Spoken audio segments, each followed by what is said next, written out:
yeah. Now I'm not mad at it. Now listen here. Now, like I said, man, you know, you were famous for walking around butt ass naked in that Baby Boy video. Now, sure, you've done a lot of work. Hell, you've even dressed up as a disco dancer once upon a time in a goddamn in a movie.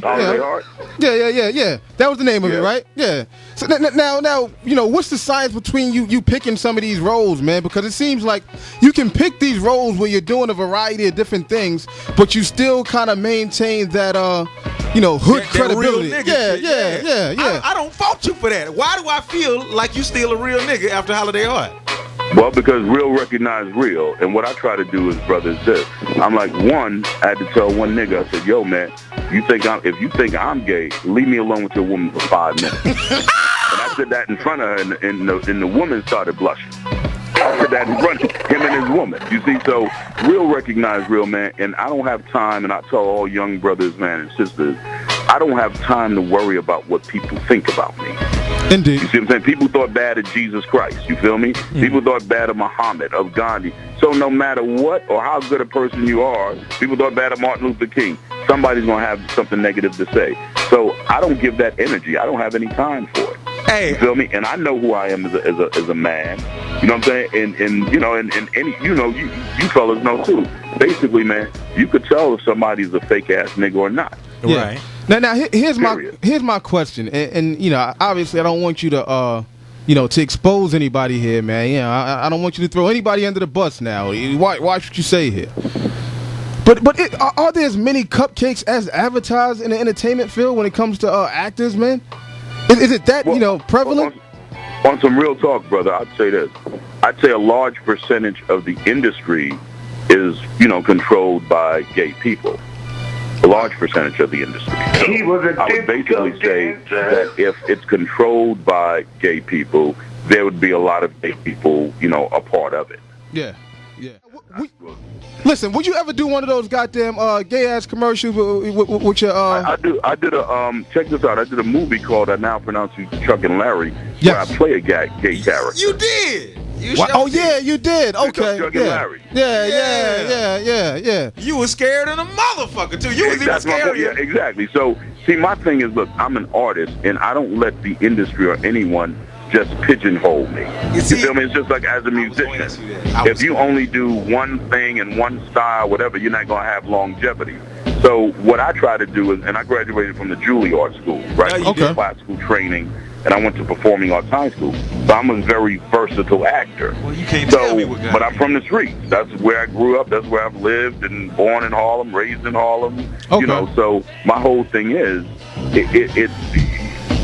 I don't fear any man or anybody talking shit or nonsense about me, because one, niggas know what the truth is. Yeah, they know. You feel me? And all it's done for me is make me more versatile. Like Ving Rhames can do Don King, he can do Holiday Heart, he can do Animal, he can do Baby Boy. You feel me, brother? It's almost like I'm an artist. Exactly. You know what I'm saying? But all my niggas are hood niggas. That's why you don't see me. I probably never met you, brother, because you don't see me at Hollywood functions and parties unless I got to go to a premiere that's a film I'm in. You goddamn right, I want my niggas in the street.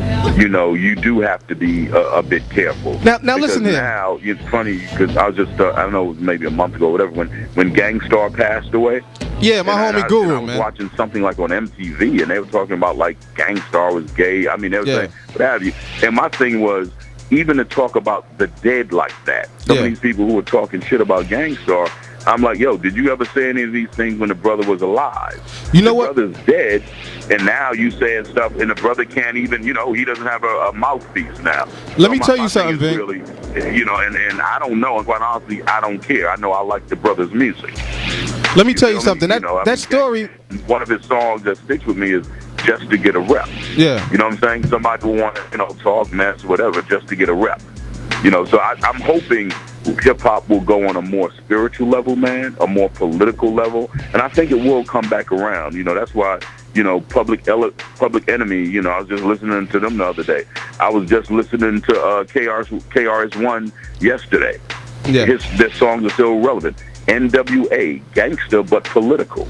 Now listen. You feel me? Ving, to me, NWA is very political. Listen, Ving. Fuck the police. Very political song. Listen. Still relevant today. So, I think hip hop is going to return to. Lord have mercy. I don't want to use the word positive, but I'll just say something is enhancing the growth of the youth. Ving, nobody don't want to hear that positive shit no more, man. They want to party and dance. Listen, we were on the same path. I'm from Harlem. I was born in Harlem, raised in Harlem. Oh, you from Harlem, nigga? Where in Harlem? Where you from in Harlem? I grew up on 126th Street between Morningside and Amsterdam. Morningside and Amsterdam, huh? That's kind of what I brother. say. Born in Harlem Hospital, 135th.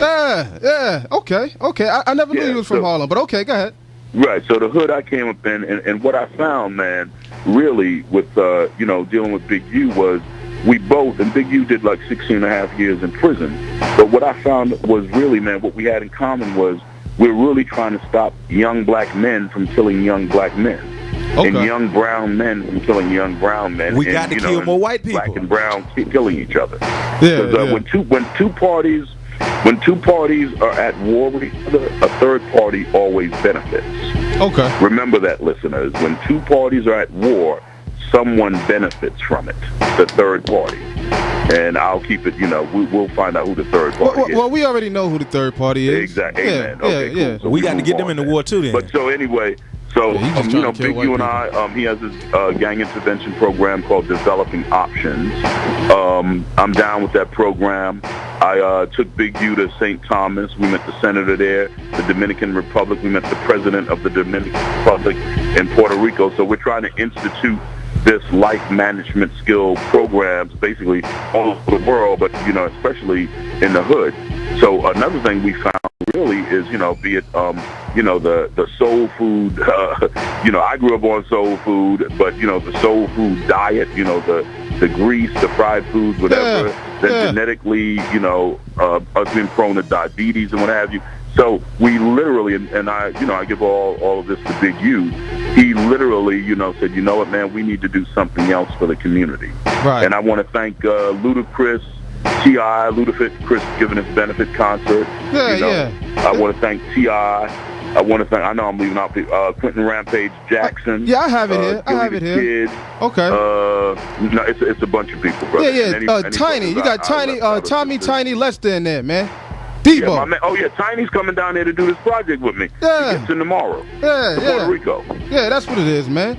Yeah, and Tiny Lister also, he was telling me that he has diabetes or had it. I don't know exactly, but, so that's what I'm saying. So really, man, we're doing, let's put it this way.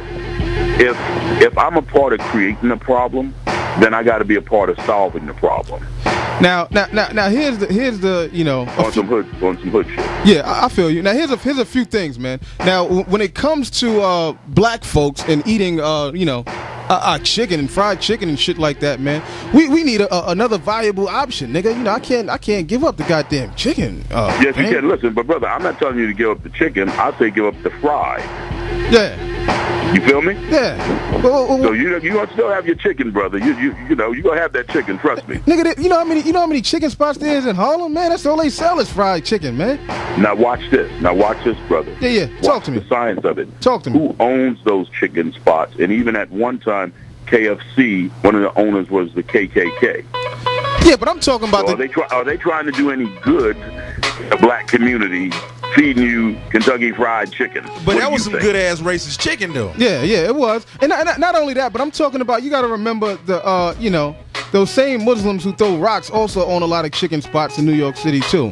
But I feel you as far as eating healthy. Now, me personally, I don't eat any red meat. I don't eat any pork. But I'm having trouble kicking off the fried foods, man. Well, look, brother, let's say this then. Let's say, do you exercise, number one? Oh, of course. Okay, good. So you do exercise. So let's say I have an audience, man. Let's say you're a younger man. Yeah. So that'd be enough for you. And then I would say, okay, brother, then maybe you have to do it in moderation, or maybe you have to fry it with olive oil versus Crisco. Yeah. I grew up on Crisco. I grew up on Fatback.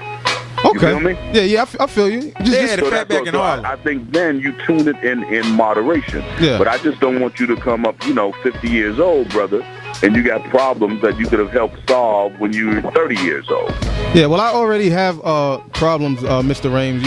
As I tell my listeners all the goddamn time, I lost a few miles off my fastball. I don't know if that has anything to do with what I'm eating, man. But I can't sling it the way I used to the to the young ladies, and maybe that has something to do with my goddamn eating. That's all you, brother. I'm an old head and I have no problem with it. Yeah. Well, As a matter of fact, they call me old sweet dick.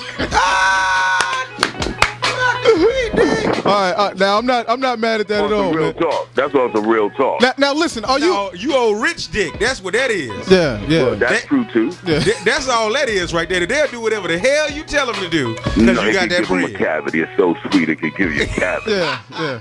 Now I'm not mad at it. Now listen.